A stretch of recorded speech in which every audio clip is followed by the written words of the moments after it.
세계 어느 나라에나 예전부터 전해 내려오는 신들의 이야기들, 즉 신화가 존재합니다. 이 신화들을 가만히 살펴보면 숫자 3이 단골 손님처럼 등장하는데요. 그리스 신화에서는 제우스가 신들의 왕이 되고 나서 세계를 하늘, 지하 세계, 바다로 나누어 다스렸습니다.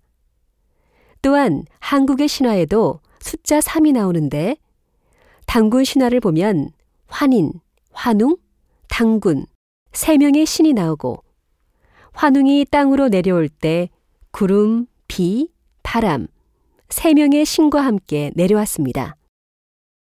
그렇다면 왜 세계 신화는 숫자 3을 즐겨 사용했을까요?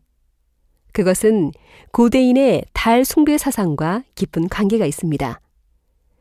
고대인들은 해보다 달을 더 숭배했는데 달은 크게 초승달, 보름달, 금음달 등 3가지의 모습으로 변합니다. 고대인들은 달을 여신으로 모시면서 복을 빌었습니다. 그때의 사상이 아직까지도 우리에게 영향을 주는 것입니다. 하다못해 우리가 아는 가위바위보 놀이도 3가지가 아닙니까? 다시 들으십시오. 세계 어느 나라에나 예전부터 전해 내려오는 신들의 이야기들, 즉 신화가 존재합니다. 이 신화들을 가만히 살펴보면 숫자 3이 단골 손님처럼 등장하는데요. 그리스 신화에서는 제우스가 신들의 왕이 되고 나서 세계를 하늘, 지하 세계, 바다로 나누어 다스렸습니다. 또한 한국의 신화에도 숫자 3이 나오는데 당군 신화를 보면 환인, 환웅, 당군, 3명의 신이 나오고 환웅이 땅으로 내려올 때 구름, 비, 바람, 3명의 신과 함께 내려왔습니다. 그렇다면 왜 세계 신화는 숫자 3을 즐겨 사용했을까요? 그것은 고대인의 달 숭배 사상과 깊은 관계가 있습니다. 고대인들은 해보다 달을 더 숭배했는데 달은 크게 초승달, 보름달, 금음달 등 3가지의 모습으로 변합니다. 고대인들은 달을 여신으로 모시면서 복을 빌었습니다. 그때의 사상이 아직까지도 우리에게 영향을 주는 것입니다. 하다못해 우리가 아는 가위바위보 놀이도 3가지가 아닙니까?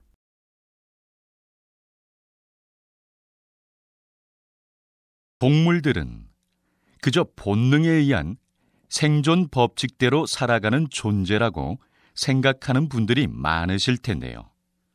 과연 그렇기만 할까요? 이 질문에 대한 답을 찾을 수 있는 재미있는 실험이 있어 소개합니다.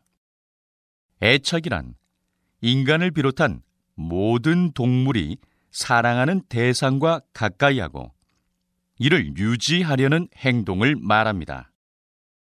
미국의 심리학자인 해리 할로우는 애착에 대한 실험을 했습니다. 먼저 우리 안에 2개의 어미 원숭이 모형을 만들어 두었습니다. 어미 원숭이 모형 중 하나는 딱딱한 철사를 감아 만들어 우유병을 달았고 또 하나는 우유병을 달지 않고 부드러운 천으로 만들었습니다. 결과가 어떻게 나왔을까요? 놀랍게도 아기 원숭이는 우유를 먹을 때 빼고는 줄곧 부드러운 천으로 만든 어미 원숭이 모형에 안겨 있었습니다. 무서울 때도 주저없이 부드러운 원숭이 모형으로 달려가 안겼습니다. 실험 전 대부분의 사람들은 아기 원숭이가 당연히 우유병을 달고 있는 모형에 애착을 느낄 거라고 생각했지만 아기 원숭이의 행동은 그 반대였습니다. 이 실험을 통해 동물들도 먹이보다 어미와의 스킨십에 애착을 갖는다는 것을 알 수 있었습니다. 다시 들으십시오.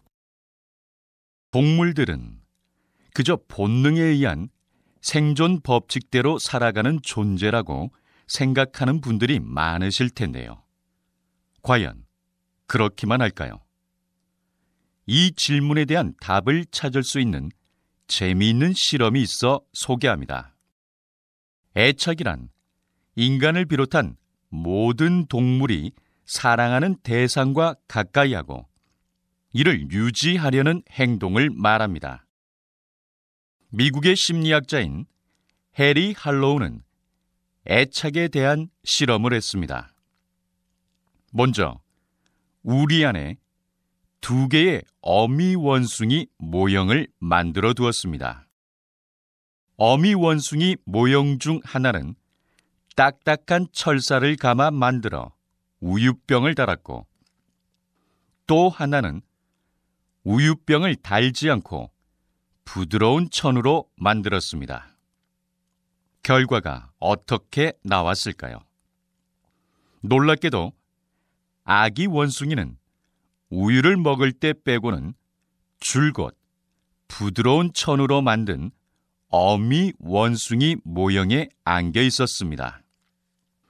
무서울 때도 주저없이 부드러운 원숭이 모형으로 달려가 안겼습니다. 실험 전 대부분의 사람들은 아기 원숭이가 당연히 우유병을 달고 있는 모형에 애착을 느낄 거라고 생각했지만 아기 원숭이의 행동은 그 반대였습니다.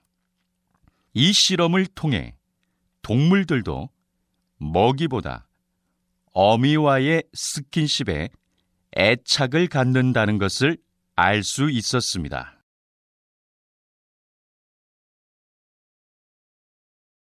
여러분은 하루에 텔레비전을 몇 시간 정도 시청하시나요? 또 잠은 얼마나 자는 편인가요? 텔레비전을 보느라 너무 늦게 자면 잠을 잘 자는데 방해가 됩니다. 실제로 텔레비전을 많이 볼수록 수면 장애를 겪을 확률이 높다는 연구 결과가 나왔습니다. 오늘은 어린이들이 텔레비전을 보는 시간과 수면 장애가 어떤 관계가 있는지 알아보고자 합니다. 미국의 한 보건대학원에서 텔레비전이 있는 방에서 생활하는 어린이들이 잠을 덜 잔다는 것에 주목하여 연구를 한 적이 있습니다.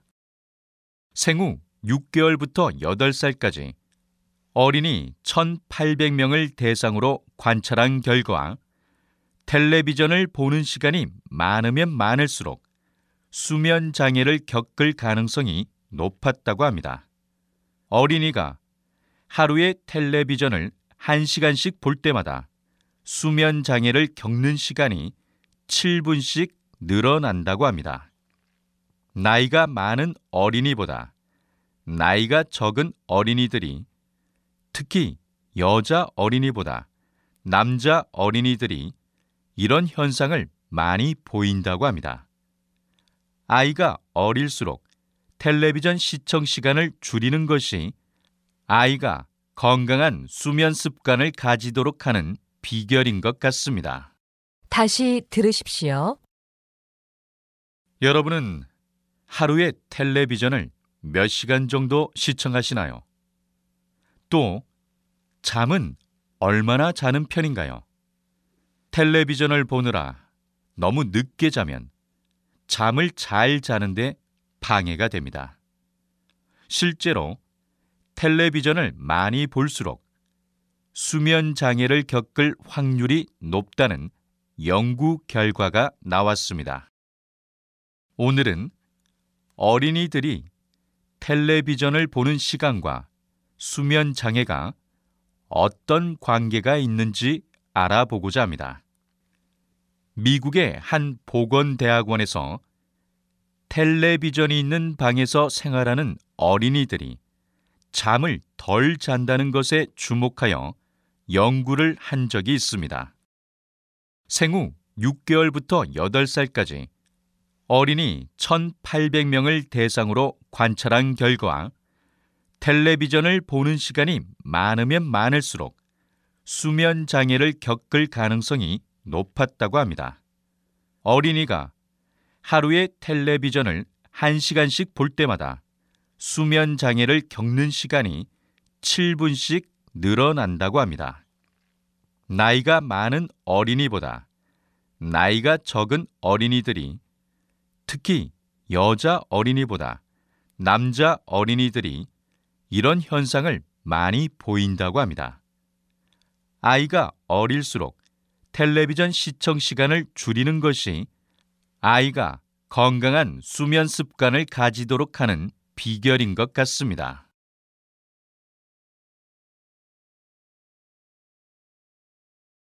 우주가 지금도 팽창한다는 것. 그래서 별과 별 사이의 거리가 점점 더 멀어지고 있다는 것은 잘 알려진 가설입니다. 이렇게 잘 알려진 것들을 사실이라고 하지 않고 가설이라고 하는 이유는 아직 정확한 근거를 찾지 못했기 때문입니다. 그런데 미국 국립항공우주국인 나사에서 2019년 4월 블랙홀의 사진을 공개했습니다. 이 사진 한 장은 이제까지 많은 과학자들이 우주에 대해 연구하며 세웠던 여러 가설들이 사실에 가깝다는 것을 증명해 주었습니다. 여러 가설이 서로에게 전제가 되고 근거가 되는데 그중 하나가 사실로 증명된 것이니까요. 저희 과학자들은 앞으로도 끊임없는 연구를 통해 이러한 가설들이 사실임을 증명하는 근거들을 찾아낼 것입니다. 다시 들으십시오. 우주가 지금도 팽창한다는 것.